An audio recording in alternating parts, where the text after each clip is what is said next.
So welcome back to today's video. Today is Tuesday, February 11th, 2025, and today we are going to be talking about, you guessed it, the 2026 Senate race in the state of Michigan. Now, I know I've been making a lot of videos talking about it over the past couple of days, so I apologize for that. I promise I'm going to, one, try to keep this video brief, and two, lower the amount of content I've been making about a Senate race that is so unique, sure, to the election. It's the first one with an open race that will be very important for 2026, but obviously has been dominating a big, significant portion of my content over the past week, and I want to be conscious of that and move on to more policy discussions and other implications, not only for 2026, but for elections beyond and before, as many will be coming up with special elections and a lot of things that are going to be relevant to the Trump administration, the Democratic and Republican parties, and just generally speaking, the American public. But today, we are going to be focusing on a brand new poll that gives us early insights into the 2026 midterm elections. It's actually quite rare for there to be substantive polling done by a major firm. In this case, it's Epic MRA, which is well known across the state of Michigan for being one of the best pollsters in the state of Michigan, and two, generally speaking, the people who get out there early and get the, what the word on the ground is for the 2026 races, but also what they did in 2022 and 2024, and accurately predicting the eventual outcome of presidential races, gubernatorial races, and of course, down ballot races as well. And I remember that we discussed the Epic MRA poll back in June and July of 2024, right before the nomination switch between Biden and Harris that had foreshadowed the eventual loss of Kamala Harris and, of course, what would have been the eventual loss of then President Joe Biden. It was a number of polls that had been released, but none that were more impactful on my overall understanding of the race than the Epic MRA polls, which again holds a significant history of being pretty accurate in the state. So, in analyzing what the poll is actually telling us here, it shows quite a significant lead for the hypothetical Republican nominee for Senate in Michigan Senate race in 2026. And while I think this may come as a surprise to many people who feel very passionately that Pete Buttigieg should be running for Senate or that he should be running for president, we discussed many of the concerns that I personally thought would be raised should Pete Buttigieg actually decide that he wants to take up the mantle, run for Senate, make a name for himself in a brand new state, and what that could mean for Democrats electorally in the eventual November election. But this lead here from Mike Rogers, who was actually the 2024 Senate nominee for the Republican Party, is alarming for a number of reasons. And so today, we're going to be unpacking this poll and again, analyzing what it means for the 2026 Senate races, the House races, the gubernatorial races, and of course, elections before and after, just as this is our first major poll of Donald Trump's second administration that has to do with the head-to-head of Democrats versus Republicans. Now, not mentioned in the headline here, just as a side note, we'll cover it for maybe a minute, is the fact that this poll also discussed, where we were in the governor's race in Michigan. If you don't know, there is a lot going on there, but on the Democratic side, they have a fractured party base. And that's because Mike Duggan, who was the Democratic mayor of Detroit, very popular across the state and very popular specifically in the city of Detroit, has decided he's running for governor as an independent. So Democrats might be vote splitting there, and the poll does show that there is some massive vote splitting. Not necessarily just happening on the Democratic side, but massive vote splitting nonetheless. But focusing back on the Senate race here, what did the top line numbers say? Well, they show that amongst the respondents here, 12% are undecided, and I want you to remember that 12% number because that is roughly 1 in 10 voters in the state of Michigan. But of those who have made their decision, and including the undecided as a total number of 100, 47% say they would vote for Mike Rogers, again, that Republican nominee from 2024 who lost to Elisa Slotkin, Pete Buttigieg at just 41%. And so this really matters for the 2026 races for a few reasons. On one end, the Democratic Party is struggling with the Senate math for any pathway to a future majority. On your screen right now are just the races that Democrats currently hold, giving them 47 Senate seats to the Republican Party's 53. The 2024 elections were not great for Democrats by any metric. The House elections, the Senate elections, and of course, the presidential election did not go their way. And while Democrats did hold their own in some battleground states like Arizona and Wisconsin and Michigan, they lost some pretty big ones like Ohio, Montana, and even Pennsylvania, despite having a Democratic incumbent who won their last race by over 10 points. But in 2026, the focus here and the questions are going to be around where can Democrats make inroads in gaining seats in the U.S. Senate. But with the Michigan Senate race being a toss-up and now in theory Republican leaning, that's one less Senate seat for them to win. Democrats at a baseline 46, and that's a heavy, on the hypothetical, it's a baseline because Georgia, Minnesota, and New Hampshire are all up for re-election in Georgia, which arguably could be closer than many other Senate seats Democrats are hoping to win in the future election. Georgia right now and Michigan stand to be the two most competitive seats on the Democratic side. But already taking away Georgia, assuming that Jon Ossoff skates to re-election, which, newsflash, he won't. It'll be a very competitive race regardless of who the Republican nominee is. But looking at Michigan in specific here, it's going to be extremely close. And Pete Buttigieg, who has been very open, at least his closest allies, those who are talking to the press on and off background here, are saying that Pete Buttigieg is taking a serious look at a Michigan Senate race in 2026. Regardless if these polls say that Pete Buttigieg isn't going to win the general election, he is by far the favorite in the Democratic primary amongst polls so far. And that matters in the state of Michigan. The hypothetical polls right now, they're not here listed on Wikipedia, but you can find what they say about Pete Buttigieg here. We know that Pete Buttigieg is, in fact, the favorite to win the Democratic nomination in the state of Michigan should he decide to go for it, but would be likely the loser of the eventual general election if this poll held up. Now, I love to take a look at crosstab data, take a look at, information that helps us understand why exactly Pete Buttigieg might be losing this hypothetical matchup.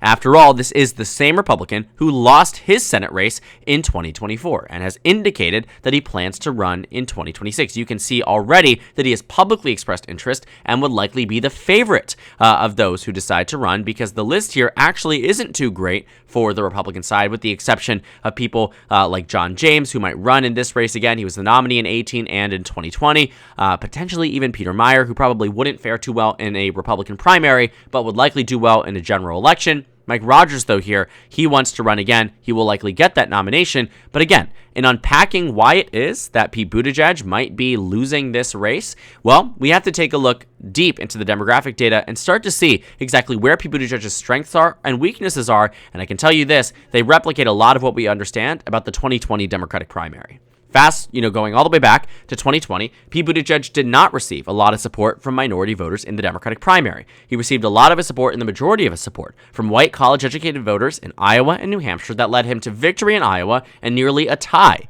in the state of New Hampshire. Now, Bernie Sanders contests that he won Iowa and that he won New Hampshire. I agree he won New Hampshire, Bernie Sanders. Iowa is a bit up in the air. I will say, though, either way, Pete Buttigieg, who was, small town mayor from Indiana, that was his whole, selling point for the American public, did very well in Iowa.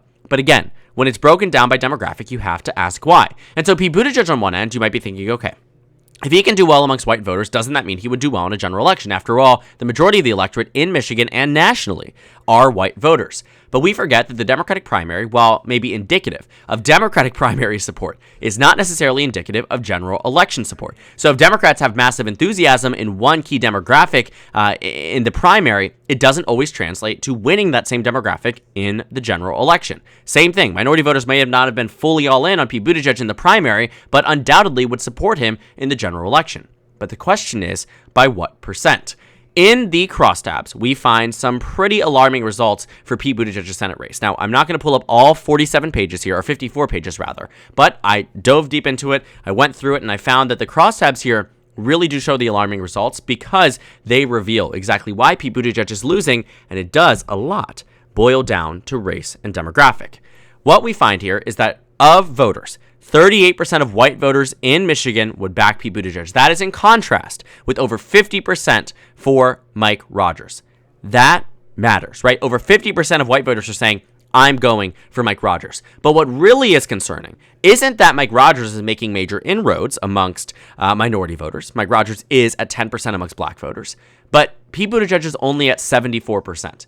As the presumptive Democratic nominee in this hypothetical poll, it is very rare in past polls to see black voters say, I'm undecided, that I haven't heard enough about these candidates. Same thing with most demographic groups, especially when broken down by race. An elementary or middle or high school civics course will tell you that the Republican Party consistently wins their elections because their voting electorate does tend to be the majority of the nation. What I mean by that is you will find that historically speaking, in 2020, 2024, and 2016, even though Trump made major inroads amongst minority Americans, Kamala Harris won every demographic group in the breakdown by race besides white voters. Same thing with Biden in 2020. Same thing with Hillary in 2016. So you think about that, right? You think about where Kamala Harris was, where Hillary Clinton was, where Joe Biden was. But those margins amongst black voters and Latino voters were much more massive. specific to black voters, which are a huge portion of the Democratic voting population in Michigan, Detroit, Wayne County, outskirts too, you will typically find that 2020, as an example, Biden would win over 90% of black voters in Michigan. Over 90%. In early polling, he would poll at the high 80s, low 90s, pretty indicative of what he eventually would receive. Pete Buttigieg, however, is polling at 74%. It is that dip amongst minority voters that also you can find that amongst non-white and non-black voters, meaning minority voters that are not white, they're not black, 29% of them say they're voting for Buttigieg. The plurality say they would vote for Mike Rogers. It is those marginal differences between the results. I mean, Harris only lost Michigan by 1.5. This poll is saying Buttigieg would lose by 6. And I'm not putting all my stock in the poll, but it does give us a general indication of what it means here for future elections in that Pete Buttigieg, despite being someone who very nationally is a great correspondent for Democrats, not correspondent, surrogate for Democrats, does a good job on Fox News, does a good job, marketing the party to different groups of people, going on new media, podcasts, right, YouTube videos, all these different things that the right type of candidate should be doing. Pete Buttigieg very clearly has some differences here where maybe it's a combination of the fact that he's moving from Indiana, he's not as well known in Michigan politics, or other factors here. It's very possible that Pete Buttigieg's lack of doing well in the state is largely because of a combination of factors that will eventually result, according to this poll, in a general election loss.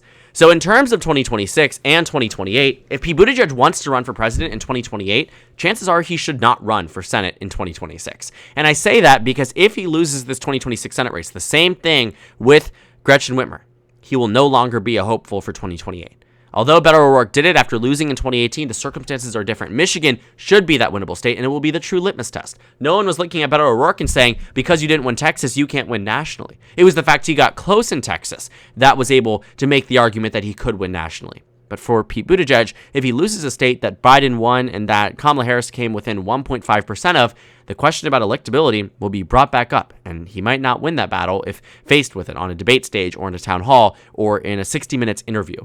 And so what this data is telling us is pretty simple. Pete Buttigieg, for a combination of factors, is not doing as well as Democrats need someone to do in order to win a general election. There's a reason that Mike Rogers, despite losing the last election, would be slated to win this one by 6. Now, I do think Pete Buttigieg can win this election, but it requires a very heavy Democratic circumstance, meaning that Democrats would need to be doing far better than they are right now in the generic ballot. Far better than they are right now in terms of getting Trump's approval down. He's right now currently approved of by net 5 points nationwide. They would need to rewire the way the American public views this second administration, the way the American public views both Democrats and Republicans, because until they can do that, right now it looks like states like Michigan could very well go to the Republican Party should Democrats nominate somebody like Pete Buttigieg. And that's a very terrifying thought for Democrats. So this is not writing off Pete Buttigieg as a candidate. Again, I do see electoral viability for him in some capacity. But what this poll is telling us is that 2026 is not going to be that cakewalk for Democrats like they had hoped, like it was in 2018, and that you can't just nominate anyone, as Republicans quickly learned in 2020, 2022, and 2024, that it needs to be the right type of Democrat, the worst type of Republican, and it needs to be a combination of factors on the national stage that is conducive to Democratic victories. Because as of right now, this poll is a massive warning sign and a big red flag for a potential Pete Buttigieg candidacy that is not doomed on arrival, right? It is not, DOA, not dead on arrival, but it is absolutely in a position where right now things need to change if he wants to end up winning this general election. And only time will tell to see if Pete Buttigieg actually makes any changes. So thank you guys so much for watching this video. Make sure to comment down suggestions below. Subscribe on the left if you haven't already, and check out the Instagram and Twitter. At the bottom left of the screen, there's also a Discord server for you to go ahead and join. On the screen, there's a video you can watch, and then a playlist for my 2026 Senate election analysis videos. Again, thank you guys so much for watching, and I will see you all later today.